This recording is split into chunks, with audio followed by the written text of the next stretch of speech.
కానీ సో దీన్ని మతపరమైన స్వాతంత్రం మీద దాడి అని ఎందుకు చూస్తున్నాయో ఒకటి చెప్పండి. రెండోది ముస్లిం సమాజంతో సరైన సమావేశాలు జరిపి నిర్ణయం తీసుకోలేదంటున్నారు. కానీ యాక్చువల్ చూస్తే బిల్లును మొత్తం 31 మంది సభ్యులతో జేపీసీ వేసి సమీక్ష జరిపి ప్రవేశపెట్టిన బిల్లు. మరి ఎందుకనేది అర్థం చేసుకోవట్లేదు. ఇందులో నిజంగానే స్వతంత్రాన్ని హరించే అవకాశం ఏమన్నా ఉందా ఈ బిల్లు ద్వారా? తులసిరెడ్డి గారు చాలా సీనియర్ లీడర్, వారు పెద్ద ఆయన అంటే నాకు బాగా గౌరవం.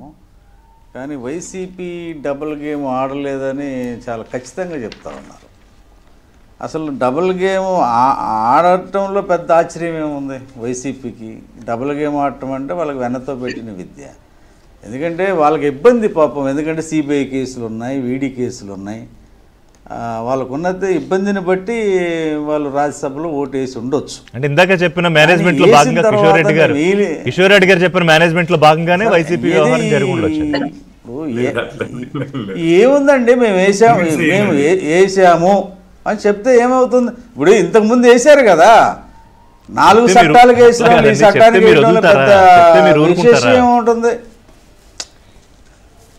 మేము ఊరుకోపోయినా సమాజానికి వాళ్ళకి 125 ఓట్లు వచ్చినాయి, ఎవరెవరు ఎన్ని ఓట్లు వచ్చినాయి రేపైనా తెలుస్తుంది కదా, బయటకు వస్తుంది కదా. దానికి పెద్ద విశేషం ఏముంది? నాకు 22 మంది ఎంపీలు ఇస్తే నరేంద్ర మోడీ గారి మెడలు వంచి ప్రత్యేక హోదా తీసుకొస్తానన్న పెద్ద మనిషి 5 ఏళ్ల కాలంలో కేంద్రం నుంచి ₹1 తెచ్చిన పాపాను పోలేదు. ఇవాళ 9 నెలల్లో పోలవరానికి నిధులు, రాజధానికి నిధులు, రైల్వే జోను, స్టీల్ ప్లాంటు, ఇలా లెక్కేసుకుంటే ఎన్నో తీసుకొచ్చాం. అంటే ఇక్కడ మేము పొత్తు ధర్మాన్ని పాటిస్తున్నాం, వారు కేసుల ధర్మాన్ని పాటిస్తా ఉన్నాడు జగన్మోహన్ రెడ్డి. అందులో పెద్ద విశేషం ఏమీ లేదు.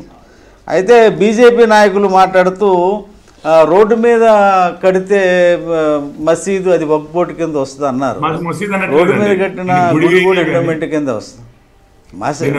మసీదు కానీ ఈద్గా కానీ ఇంకేమన్నా కానీ సార్ ఓకే ఓకే ఓకే మీరు వక్ఫ్ కింద వస్తే అన్నారు.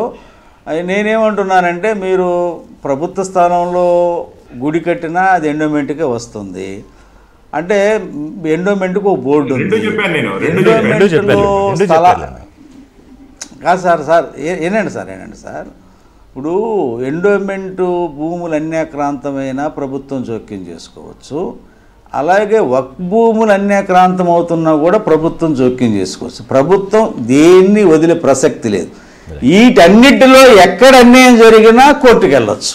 కాదు, ఇప్పుడు నేను అడిగిన ప్రశ్న ప్రత్యేక దీని మీద నిరసనలు చేసే సమాజానికి ఏం చెప్తారు మీరు, మీ సోదరులకి, మన సోదరులకి? ఇప్పుడు నిరసనలు అంటే కాదు సార్, 1956లో యాక్ట్ వచ్చింది, 95లో అమెండ్మెంట్ చేశారు.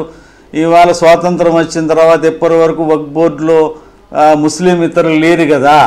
ఇప్పుడు ముస్లిం ఇతరులని పెట్టాల్సినంత అవసరం ఏమొచ్చింది అనేది ప్రధానమైనటువంటి అంశం. సరే, ఇప్పుడు చాలా చాలా అభ్యంతరం అది. దాన్ని కూడా చంద్రబాబు నాయుడు గారు ఎన్డీఏ నాయకుల దృష్టికి తీసుకెళ్ళటం, వాళ్ళు కూడా ఇది రాష్ట్రాలు ప్రస్తావించారు, ఇది రాష్ట్రాలకు అధికారం ఇమ్మన్నారు. అంటే రాష్ట్రంలో ఒక వక్ఫ్ బోర్డు ఉంటుంది, జిల్లాలకు ఒక వక్ఫ్ బోర్డు ఉంటుంది. ఇవన్నీ కూడా రాష్ట్ర పరిధిలో ఉండేటువంటి బోర్డులు ఇవన్నీ కూడా. కాబట్టి వీటిల్లో మేము వేసుకుంటాం అన్నారు. అంటే మహిళలు ఉండేది కూడా ఇదివరకు కూడా ఉందండి, మహిళలు, అదేమే కాదు. ఏదైనా ముస్లింల మనోభావాలు దెబ్బతినకుండా ఈ రాష్ట్రంలో కాపాడగలిగేటువంటి నాయకుడు చంద్రబాబు నాయుడు గారు అనేది మా ఆంధ్రప్రదేశ్ వరకు. అంటే రాష్ట్రాలకి వక్ఫ్ బోర్డులు ఉంటాయి కాబట్టి అక్కడ వరకు ఇబ్బంది లేదు. రైట్, అర్థమైంది. తులసిరెడ్డి గారు.